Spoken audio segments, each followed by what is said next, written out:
If you're working with publishing sites, your navigation options go a little deeper, and how you edit them is going to change, but you can also get to do some things you can't do with foundation sites. One of the first things we have to deal with is a name change.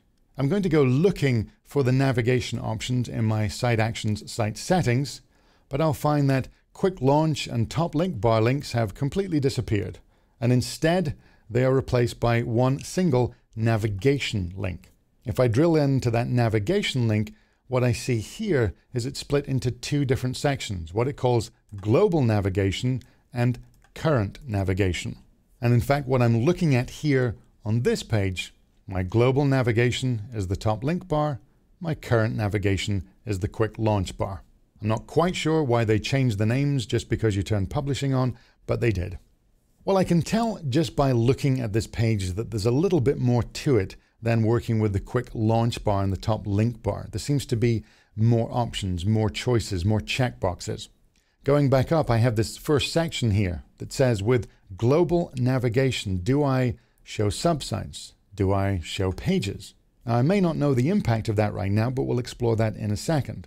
Same thing with current navigation. Do I show subsites? Do I show pages? What are the maximum number of dynamic items to show? Coming down a little bit, it asks, do I sort these manually? And that's checked by default.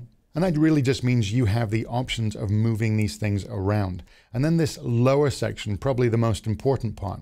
It's showing me what it believes to be both the global navigation and the current navigation. And that typically means along the top and along the left. Although here's an issue. If I go to the homepage of a publishing portal that's using nightandday.master, well, it's really actually only showing the equivalent of a quick launch bar. It doesn't have a top link bar here. And that's simply because the nightandday.master page does not have an area for top navigation. It's got an area for the ribbon and an area for the site actions bar and even an area for a breadcrumb, but it only really has the current navigation. Now that's actually okay. Our main question is not, does every master page look exactly like SharePoint v4.master, but just, can someone find what they're looking for? So I'm going to go back into editing. Again, I could go back through site settings, although on a default publishing portal, you'll also see there's a direct link to manage navigation here. And coming down, I'm going to look at my current navigation. This is what's actually showing up in the nightandday.master area. An entry for libraries, and then a link to a library, a link to the About Us subsite, a link to the Contact Us subsite, and the Press Releases subsite. We even have another site called Search, and this is hidden. When you're working with navigation and publishing sites, you can actually temporarily hide and show links. So I could select Press Releases, click this button to hide it, and then click Search and click that button to show it. Come back down, click OK. Back to the home page of the portal just to see the impact that this had. And as we see, Press Releases is gone, but Search is now showing up. Back into navigation. Down in this lower section, you do have the options to add heading and add link, the same way we could with the top link bar and the quick launch bar, although there's a little more to them this time. We can still add a link to external sites, but we get a bit more of a choice. We get the opportunity to open the link in a new window. We get to give it a description, and we even get to give it an audience, a way of explicitly saying, who should this link be shown to?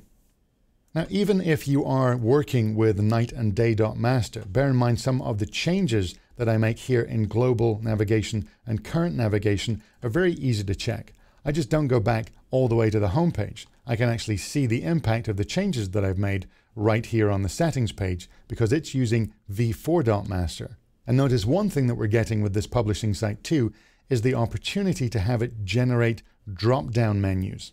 Now, what is this showing here? Well, usually these links are to subsites, and that's exactly what I have.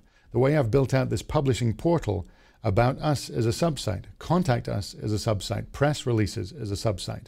And what I'd done a little earlier is in the About Us site, I created another site called Job Opportunities, which itself is just a publishing site with workflow in this publishing portal. Coming down all the way into Job Opportunities, I could click that Navigate Up button, see the little breadcrumb here, which shows up slightly different on a publishing site. The reason that I'm showing you that, and I'll jump back into my navigation, is that the drop-down is being generated because of these options here.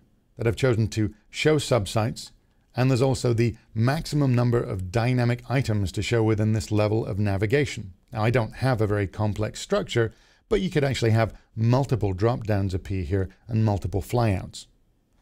So even though the default publishing portal only shows a current navigation section, this is of course up to you, and you could change it yourself. You could use v4.master as a starting point, which has both, or any of the starter master pages, which also have both.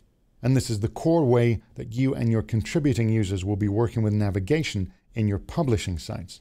But what would be useful to know is how we might change these visually a bit more than what we're seeing right now.